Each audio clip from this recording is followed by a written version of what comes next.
I should have known something was wrong the moment Allie stopped looking at me the way she used to. It wasn't sudden, not at first. It was like a slow poison, seeping into our marriage, rotting everything from the inside. The late nights, the unexplained smiles at her phone, the sudden need for privacy, classic signs. But I was a fool. I told myself I was overthinking it, that she was just stressed, maybe going through something she didn't want to talk about. Then came the night that ripped my world apart. I got home early from a work trip, suitcase in hand, heart eager to surprise my wife and son. The house was quiet, too quiet. My gut twisted, warning me of something I wasn't ready to face. I set my bag down, stepped into the hallway and noticed something that made my stomach turn to ice. A pair of men's shoes. Not mine. I moved like a ghost, silent as if making a sound would make this nightmare real. The bedroom door was cracked open and I could hear whispers. A man's voice. Allie's laugh, low, sultry, the kind of laugh she hadn't given me in years. My vision went red. I pushed the door open. There she was, my wife, tangled in sheets that still smelled like our home, wrapped around a man who wasn't me. Some gym rat-looking asshole, half her age, shirtless and smirking like he owned the place. For a second, everything went blank. Allie gasped, clutching the sheets around her like she suddenly remembered she was married. Oh my God, Liam, this isn't what it looks like. I let out a dry, humorless laugh. Really? Because it looks like you were about to have a very private conversation with your friend here. The guy sat up, running a hand through his hair like he wasn't caught red-handed. No shame. No fear. Hey man, let's not do anything crazy. That did it. I grabbed him by the throat and slammed him against the wall before he could finish that pathetic sentence. Allie screamed, but I wasn't listening. I wasn't thinking. My fist connected with his face once, twice, blood smeared my knuckles, and for a brief, savage moment, I felt satisfaction. Then Allie was clawing at my arm, yelling, Liam, stop. He's not worth it. I let the guy go. He collapsed to the floor, groaning. I turned to my wife. The woman I had built a life with. The woman I had sacrificed for. How long? My voice was cold, distant even to my own ears. She crossed her arms, flipping the switch so fast it made my head spin.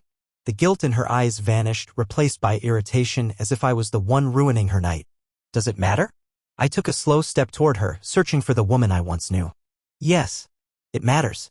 She scoffed, rolling her eyes. Fine. A few months. Maybe longer. I don't know, Liam. Does it really change anything? A laugh bubbled up in my throat, but it wasn't amusement, it was disbelief. You're unbelievable. She shrugged, completely unbothered. Liam, our marriage has been dead for years. You work late, you barely pay attention to me, what did you expect? Fidelity, I snapped. Loyalty. Maybe a conversation before you spread your legs for some gym, bro. Her lips curled into a sneer. Don't act like you're some perfect husband. You were never enough, Liam. Not emotionally, not physically, not financially. You think I wanted to cheat? You pushed me to this. I clenched my fists. This woman I had given everything to was standing here, justifying her betrayal like it was my fault. The guy groaned from the floor, spitting blood. Look, man, I didn't know she was married, all right? Allie shot him a glare. Oh, shut up, Caleb. You knew exactly what this was. I turned away, disgust twisting in my gut. I want you out, I said. My voice was eerily calm. Both of you. Now. Allie raised an eyebrow. Oh, please. You don't get to kick me out of my own house. My house. The house I bought. The house I paid for. Something inside me snapped. You have 10 minutes, I said, grabbing my phone. Or I call the cops. Allie's jaw tightened. You wouldn't. Try me. She glared at me for a long moment, then huffed, grabbing her clothes. Fine. I was getting bored of this place anyway. I didn't respond. I just watched as she yanked on her jeans, grabbed her purse, and strutted toward the door like this was just another inconvenience in her day. Caleb limped after her, muttering something under his breath. She paused at the doorway, turning back to me with a smirk. You're gonna regret this, Liam. You'll never find someone like me again. I stared at her, my chest rising and falling with barely contained rage. That's the whole damn point, Allie. And with that, she was gone. The second the door slammed shut, the weight of everything hit me like a freight train. My legs gave out and I sank onto the bed, the same bed she had just desecrated with another man. My vision blurred. My chest ached. This wasn't just betrayal. This was war. And I sure as hell wasn't going to lose. I sat there in the silence, fists clenched so hard my knuckles turned white. The scent of her perfume still lingered in the air, mixed with the sweat of that bastard who had the audacity to smirk in my own home. My jaw was tight, my pulse pounding in my ears like war drums. This wasn't just some mistake, some slip-up. Allie had made a choice. A calculated, cold-blooded choice to betray me, lie to my face, and then walk out like I was the one inconveniencing her. The rage inside me was blinding, but beneath it, buried deep where I didn't want to look, was something worse. The crushing, gut-wrenching realization that the woman I had loved, the woman I had built a life with, had been faking it for God knows how long. Every "I love you," every kiss, every time she laid her head on my chest at night, had it all been a lie? Had she been thinking of someone else even then? Had I just been some backup plan while she entertained her real desires with whoever the hell walked into her life? I grabbed the sheets and yanked them off the bed, hurling them onto the floor like they were infected. The idea of sleeping on that mattress made my skin crawl. I stormed through the house, throwing open windows just to get rid of the disgusting scent of them. My hand hovered over my phone. Who the hell was I supposed to call? My best friend, Jake? My parents? What was I supposed to say? "Hey, guys, my wife just got caught treating our marriage like a damn joke. Thought you'd like to know." I needed air. I needed space before I did something I'd regret. Grabbing my keys, I stalked out the door and into my car, slamming the door so hard the windows rattled. My fingers drummed on the steering wheel as I stared at the road ahead, my mind racing. Where the hell was I supposed to go? A bar? Get drunk, make a scene? No, that wasn't me. A drive? Maybe. Just to clear my head. Then my phone buzzed. A message. Allie. Asterisk, don't do anything stupid, Liam. We can talk later. Asterisk. I nearly threw my phone through the windshield. Don't do anything stupid? This woman had just set fire to our marriage, pissed on the ashes, and now she was worried about me doing something stupid? I didn't respond. I couldn't. Instead, I threw the car into gear and pulled out of the driveway, the engine growling like it understood my fury. The city blurred past me as I drove, streetlights casting long shadows over the pavement. I didn't even know where I was going until I saw the neon sign ahead. A diner. The one Jake and I used to hit up in college after long nights of studying, back when life was simple and love seemed like something solid. I pulled in and parked, my hands gripping the wheel as if letting go would make me fall apart. The moment I stepped inside, the warm scent of coffee and fried food hit me. It should have been comforting, but all it did was remind me how long it had been since I'd eaten anything. I slid into a booth, running a hand down my face. Rough night? I looked up. The waitress, Sarah, stood there with a notepad, her gaze knowing. We weren't exactly friends, but she'd served me and Allie plenty of times before. She must have seen something in my face because her expression softened. "You look like hell," she added. I let out a dry chuckle. "Feels about right?" She didn't push. Just poured me a coffee and set it down. "Want the usual?" "Yeah. Extra bacon." She gave a small nod and walked off, leaving me alone with my thoughts. My fingers tapped against the ceramic mug as I stared at the black coffee swirling inside. I could almost hear Allie's voice in my head, nagging me about drinking it plain. Asterisk, at least put some sugar in it, Liam. You're gonna rot your insides. Asterisk. Turns out she had already done that for me. A few minutes later, my plate arrived and I forced myself to eat, even though every bite tasted like cardboard. My phone buzzed again. Another message. This time from an unknown number. Asterisk, hey, Liam. I know this is random, but we need to talk. It's about Allie, asterisk. I frowned, my stomach twisting. Who the hell was this? Another one of her little side projects? My gut told me to ignore it, but my curiosity got the better of me. Who is this? I texted back. The reply came almost instantly. Asterisk, just meet me at Miller's Park tomorrow at noon. You'll want to hear this. Asterisk. I stared at the screen, my grip tightening around the phone. This night just kept getting worse. What the hell was I about to walk into now? I barely slept that night. Every time I closed my eyes, I saw Allie smirk, the smug, self-satisfied look on her face when she walked out of the house like she hadn't just shattered everything we built. My jaw ached from clenching it, my fists curled so tight that my nails left deep imprints in my palms. The unknown message kept flashing in my mind, over and over. Who the hell was this? By morning, I was running on fumes, caffeine, and pure rage. I left the house without touching anything that reminded me of her. No breakfast. No shower. Just grabbed my keys and drove straight to Miller's Park, my mind spinning with every worst-case scenario. When I pulled up, the park was nearly empty, just a few joggers and an old man feeding pigeons. I scanned the area, my stomach in knots. Then I saw him. A man, late 30s, maybe early 40s, leaning against a bench with his arms crossed. He was well-dressed, too well-dressed for a random meeting at a park. His dark coat and expensive shoes screamed money. He watched me with an unreadable expression like he was trying to figure out how much I knew. I walked up, my muscles tense, ready for whatever the hell this was. You texted me. He nodded, exhaling sharply. Yeah. Name's Nathan. Nathan. The name didn't ring a bell, but something about him felt off. Like I'd seen him before. You wanted to talk about Allie, I said, my voice colder than I intended. He hesitated, then gestured to the bench. Sit. I'll stand, I shot back. His jaw twitched, but he nodded. Fine. Listen, I'm just going to get to the point. Allie and we were involved. The words hit me like a punch to the gut.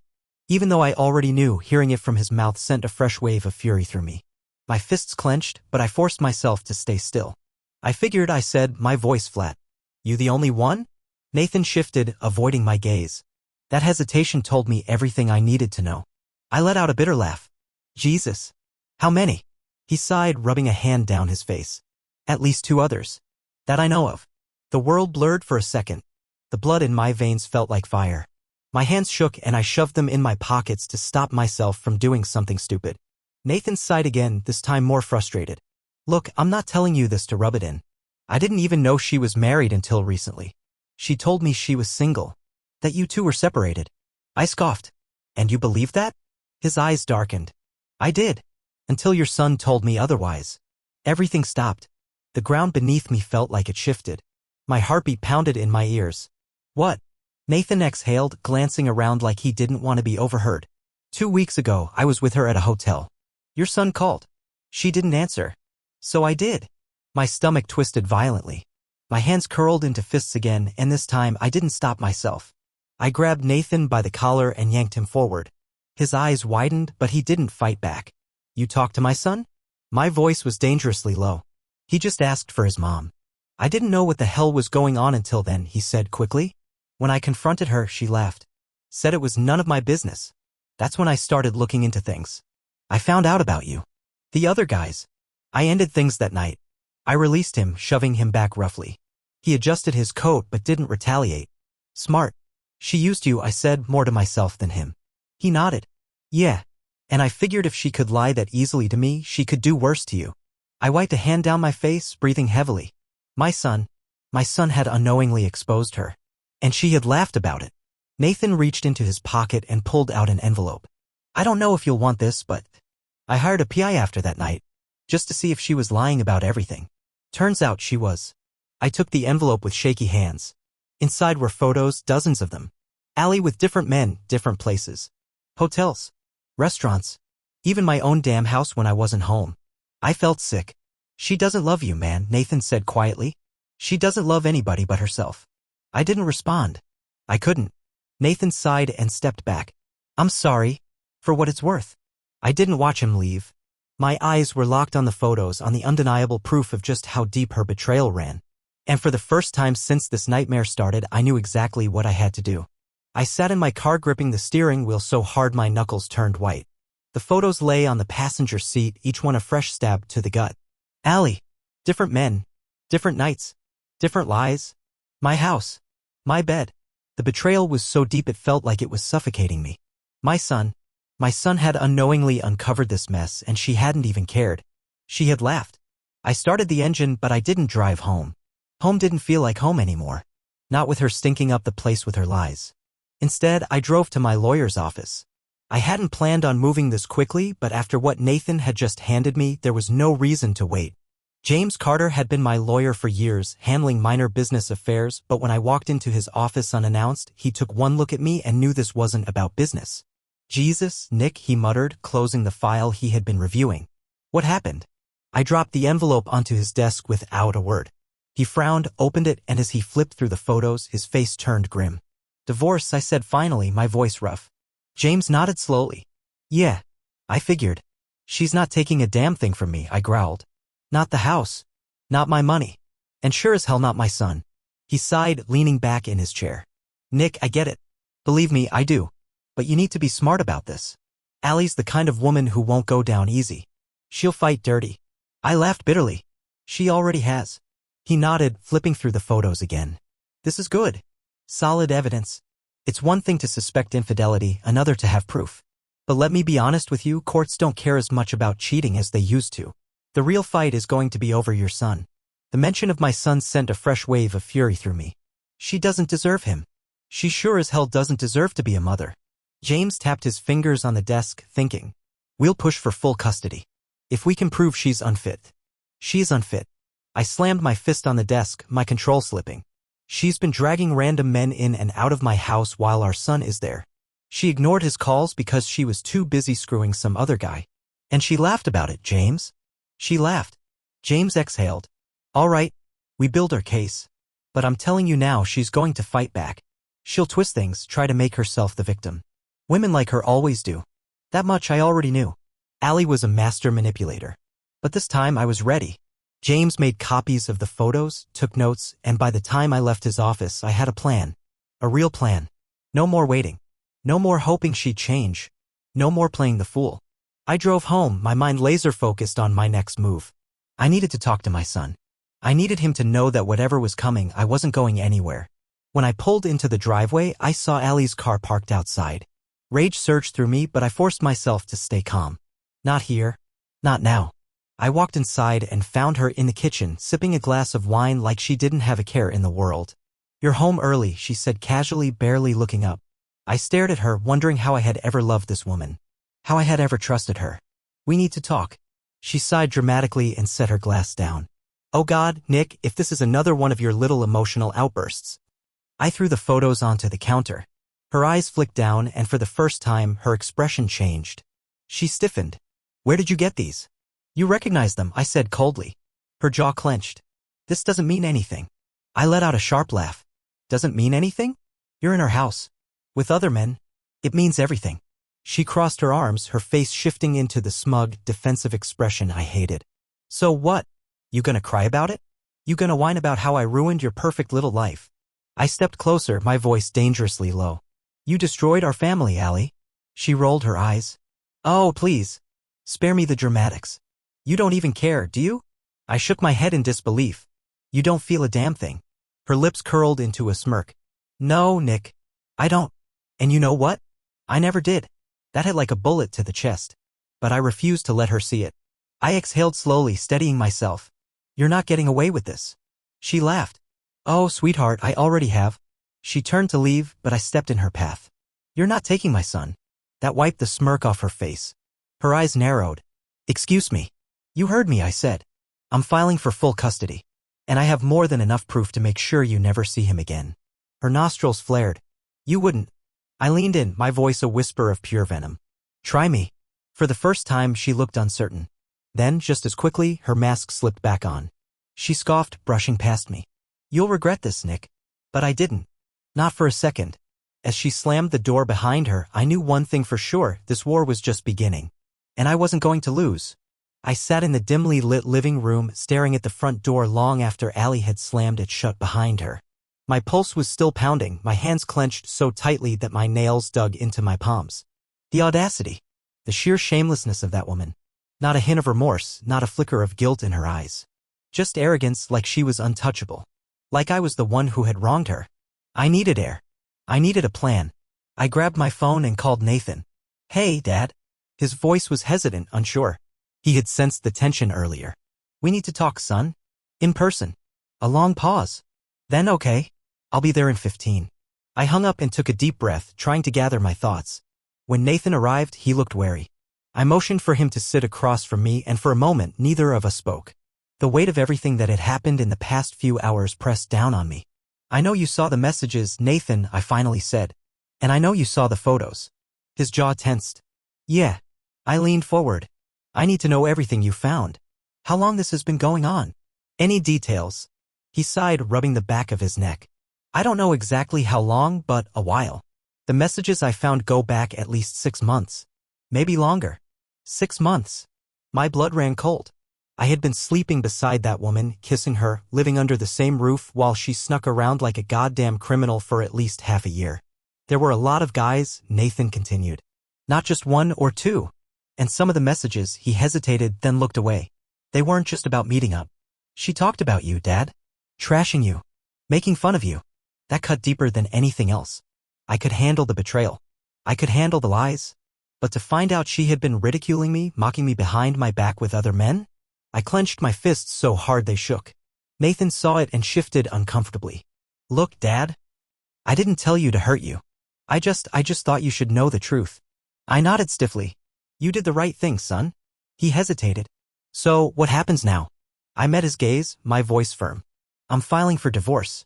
And I'm fighting for full custody. His shoulders sagged in relief. Good. Good. That one word told me everything I needed to know. He wanted out just as much as I did. I reached across the table and put a hand on his shoulder. Listen to me, Nathan.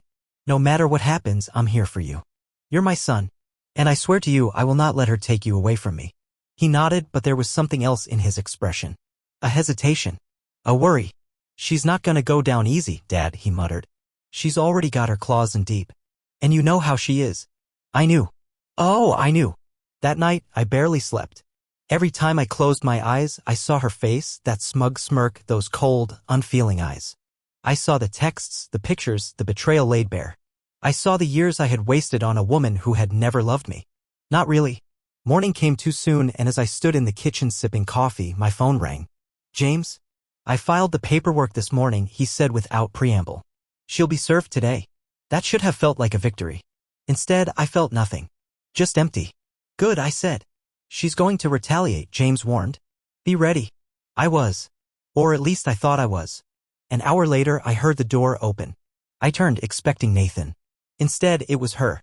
Allie strolled into the house like she still owned the place, her heels clicking against the floor. She was dressed to kill, tight dress, perfect hair, full makeup at 10 in the morning. My stomach twisted. She was up to something. What the hell are you doing here? I asked coldly. She smirked. Oh, don't be like that, sweetheart. I just came to talk. Talk? I laughed bitterly. We're past talking, Allie. She stepped closer, tilting her head, eyes gleaming with something I couldn't quite place. Are we? I frowned. You've been served. You know what this is. She ran a manicured finger along the countertop like she had all the time in the world. Oh, I do. And I also know that you don't have as much control over this situation as you think you do. What the hell does that mean? She looked up at me then, smiling. It means you should watch your back, Nick. Because this is just the beginning. I clenched my jaw. I'm not afraid of you, Allie. Her smile widened. Oh, sweetheart, you should be. And with that, she turned on her heel and walked out, leaving the scent of her expensive perfume in the air like a warning. I stood there, fists clenched, heart pounding, realizing something in that moment. She wasn't just going to fight this divorce. She was going to burn everything to the ground. I watched as the door shut behind her, the echo of her heels still ringing in my ears. My pulse was a hammer in my chest, but not from fear. No, fear had left me long ago. What I felt now was rage, pure and unfiltered. She had the nerve to walk into my home, acting like she still had any power over me. Acting like I was the one who should be afraid. I grabbed my phone and dialed James. He picked up on the first ring. She was just here, I said, my voice tight. She's up to something. James sighed on the other end. Of course, she is. Did she say anything specific? She told me to watch my back. Said I don't have as much control over this as I think I do. Typical, James muttered. She's trying to rattle you. Don't let her. I'll check if her lawyer has filed anything yet. In the meantime, don't engage with her. Let me handle it. I ran a hand through my hair, trying to steady myself. I don't trust her, James. She's not going to play fair. She never has, he reminded me. But we'll be ready. I hung up, but the unease in my gut didn't go away. I knew Allie. I knew how she operated. She wasn't the type to walk away quietly. And I had the sinking feeling that whatever she was planning, it was only going to get worse. That evening, I sat with Nathan in the living room, both of us pretending to watch TV. But the tension between us was thick. He wasn't just my son, he was my ally in this. And I needed him to understand what we were up against. She's not going to take this well, I said finally. You need to be prepared. Nathan scoffed. She never takes anything well. I mean it, I said. She's going to try to turn this around on me. She's going to lie, manipulate, do whatever she can to come out on top. She doesn't care about anything but herself. Nathan nodded slowly. I get it, Dad. But what are we supposed to do? I exhaled. We stay smart. We document everything. We don't give her any ammo to use against us. Nathan hesitated. She won't try to, he stopped, rubbing his temples. She wouldn't try to say you hit her or something, right? My stomach twisted. I wouldn't put it past her. Nathan's hands curled into fists. She's disgusting.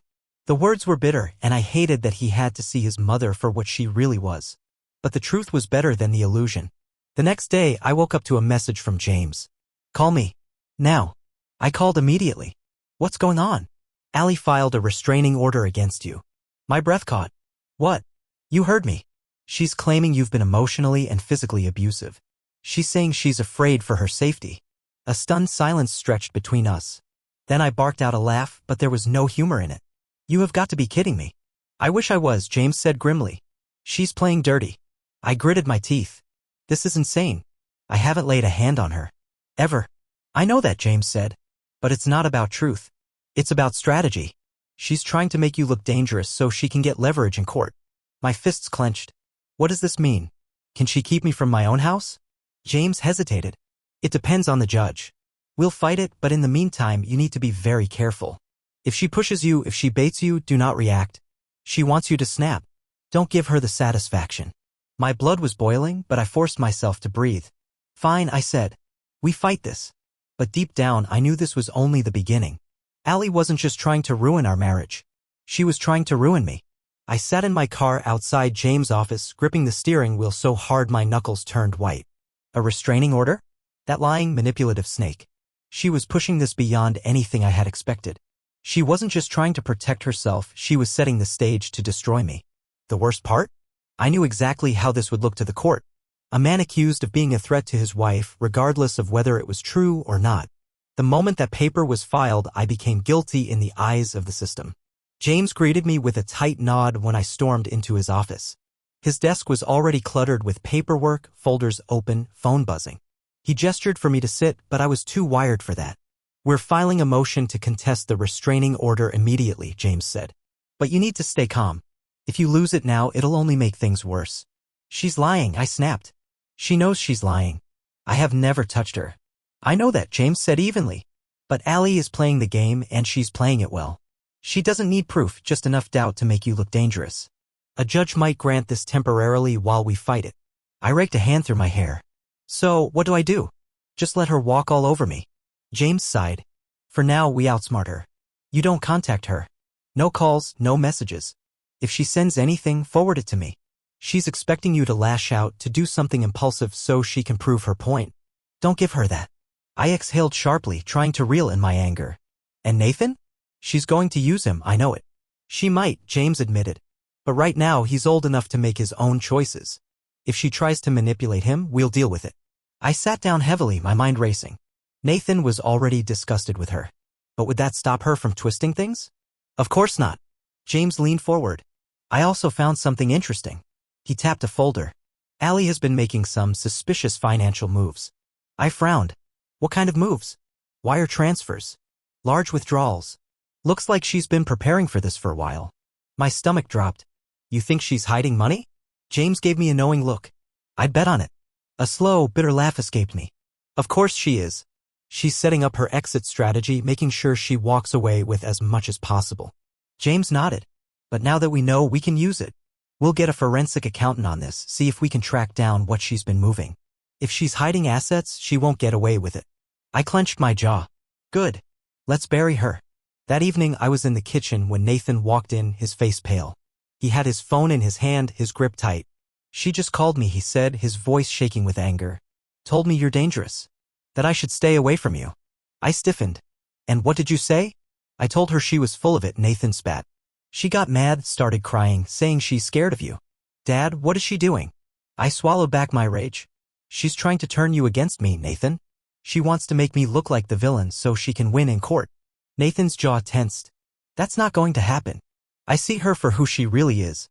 I exhaled. I know you do. But be careful. She's manipulative. She'll do anything to get what she wants. Nathan's phone buzzed again. He looked at it, then turned the screen to me. A text from Allie. You'll see soon enough. Your father isn't who you think he is. I took the phone from him, staring at the words, my blood boiling. She's got something planned, I murmured. Nathan nodded. Yeah. And whatever it is, it's not good. The next morning, I woke up to a notification from my bank. A large withdrawal had been made from our joint account, $15,000 gone overnight. My heart pounded as I logged in, scanning the transactions. There it was. Allie had transferred the money to an account I didn't recognize. I grabbed my phone and called James immediately. She's moving fast, I snapped the moment he answered. She just took 15 grand. James cursed under his breath. We need to freeze that account now. I'll file an emergency motion, but you need to call the bank and flag it. I didn't waste a second. Within minutes, I was on the phone with the bank demanding they put a hold on any further transactions. The representative sounded hesitant at first, but when I explained that we were in the middle of a legal dispute, she agreed to escalate it. James called back shortly after. I've got an injunction in motion. If she tries to take more, she won't be able to. I exhaled sharply. It's not just the money, James. She's planning something. She texted Nathan last night, hinting that she had proof of something against me. James was silent for a moment. She's setting a trap. You need to be careful. Stay away from her, don't respond to anything directly. If she tries to provoke you, don't take the bait. I nodded even though he couldn't see me. Understood. But I'm not just sitting back and waiting for her next move. Later that afternoon, Nathan stormed into the house, his face red with anger. She showed up at my school, he said, slamming his backpack onto the floor. Tried to talk to me between classes. She was crying, making a whole damn scene, saying she was sorry for everything but that she had to protect me from you. I clenched my fists, my blood boiling. What did you do? I told her to stop embarrassing herself and walked away, he spat. But Dad, she's desperate. She's not going to stop. That night, my phone rang with a number I didn't recognize. I debated letting it go to voicemail but answered anyway. A deep voice came through the line. Mr. Carter? This is Detective Reynolds from the local precinct. We need you to come down to the station for questioning. My stomach turned to ice. Questioning? For what? I can't discuss details over the phone. But it's in your best interest to come voluntarily. I gritted my teeth. I'll be there. The moment I hung up, I called James. She went to the cops, I said, my voice tight. I don't know what she told them, but they want me at the station. James didn't even hesitate. I'm coming with you. 30 minutes later, we were sitting in a cramped interrogation room at the police station. A detective, a man in his 50s with graying hair and a tired expression, sat across from us. We received a report from Mrs. Carter, he began, flipping through a folder. She claims she's in fear for her safety. Says you've been following her, making threats. I forced myself to stay calm. That's a lie. The detective studied me. She also provided evidence. He slid a phone across the table. Text sent from your number. I picked up the phone and felt my pulse spike. There were messages, dozens of them, filled with threats.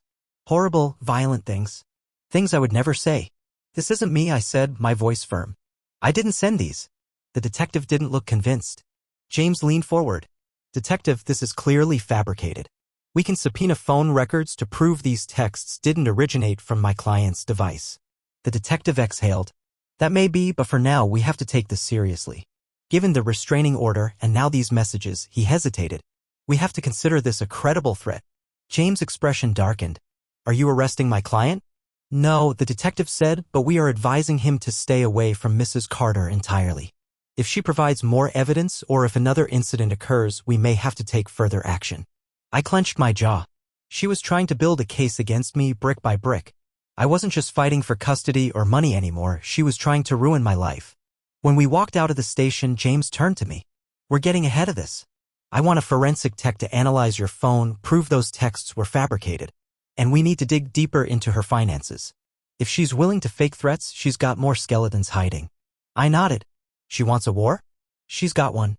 The next morning, I barely had time to process everything before my lawyer called.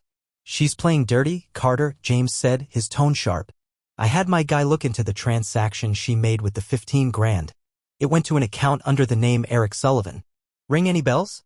My stomach dropped. That's... Yeah, James interrupted. One of the guys she cheated with. She didn't just betray you, she's funding him now. I gripped my phone tighter. I want to know exactly what that money was for. James sighed. We're already on it, but I need you to focus. You can't let this push you into doing something reckless. That's what she wants. I nodded, though my blood was boiling. Later that afternoon, Nathan came home looking tense. She showed up at school again, he said, tossing his backpack on the couch. This time, she wasn't crying. She was pissed. Said I was turning against her because you brainwashed me. I exhaled slowly, trying to contain my anger. What did you say? Nathan snorted. Told her I'm not stupid. That she's the one who threw this family away. She tried to grab my arm, but I pulled away and a teacher saw. She got escorted off the property. I ran a hand down my face. She's losing control. That night, I was reviewing some paperwork when my phone buzzed. A text from an unknown number. Check your front door. I felt my pulse spike. I grabbed the baseball bat I kept near the couch and went to the door. When I opened it, there was an envelope on the ground. Inside were printed photos. Dozens of them. Allie. In a hotel room. With Eric Sullivan. And another man I didn't recognize. The timestamps on the photos went back months. I clenched my fists so tightly that the edges of the paper crumpled. Someone wanted me to see this. Someone was feeding me ammunition. A second text followed. She's not as smart as she thinks. Use this, asterisk asterisk. I immediately called James and told him what I'd received. This is huge, James said. If we can verify these timestamps, it proves infidelity beyond a doubt. The judge will see her for what she is. I took a shaky breath. Someone sent these for a reason. Someone with a vendetta against her. James hummed. I'll see if I can trace the source. But for now, we use it. The next morning, James filed an emergency motion. The court date was set for 2 days later. But Allie wasn't done. That night, I woke up to a loud crash outside. I grabbed the bat and rushed to the front door. My car's windshield was shattered, glass sparkling under the streetlights. Spray painted across the hood in giant red letters. Liar. I called the cops immediately. When they arrived, one of the officers sighed. Mr. Carter, do you have any idea who might have done this? I scoffed. Yeah. My soon-to-be ex-wife. Another officer took notes. We'll file a report, but without proof, there's not much we can do. Nathan stood on the porch, arms crossed. This is pathetic, he muttered. She's unraveling. I exhaled. She's desperate. The next morning, James called. Got a hit on those photos. An anonymous email sent them from a burner account. But I found something interesting. Eric Sullivan has a record. Fraud. Embezzlement. Even some domestic violence accusations. I stiffened. And Allie's in bed with him, literally. James' tone was grim. She's not just losing the case, Carter. She's about to lose everything. 2 days later, the courtroom was tense. Allie sat across from me, arms crossed, a smug expression on her face like she still had the upper hand. But she didn't know what was coming. James stood up, his voice sharp. Your Honor, we have new evidence. He handed a folder to the judge. Richard Marshall flipped through the pages, his expression shifting from bored neutrality to something darker. Mrs. Carter, he said slowly, can you explain these transactions? Allie stiffened. I don't see how that's relevant. $15,000 wired to Eric Sullivan. A man with a criminal record. And let's not forget the photos. James held up the printed pictures, the ones showing her with Eric and the unknown man in that hotel room. The court officer handed them to the judge. Allie's face drained of color. Your Honor, these are private matters, she stammered. The judge cut her off. Mrs. Carter, you've claimed throughout this case that you were a faithful spouse, a devoted mother. That your husband is manipulating the situation. He tapped the photos. But this proves otherwise. Not only were you unfaithful, but you financially supported one of your partners. Allie turned to her lawyer, but he looked just as stunned as she was. This changes everything, the judge continued. Full custody of Nathan is granted to Mr. Carter. Mrs. Carter will have supervised visitation. The financial settlement is voided due to fraudulent behavior. My breath hitched. Full custody. No financial payout for her. Allie shot to her feet. This isn't fair. He set me up. This is E. The judge slammed his gavel. Sit down, Mrs. Carter. You should be thankful I'm not holding you in contempt. Allie's eyes darted to me, burning with rage. But it didn't matter. She had lost.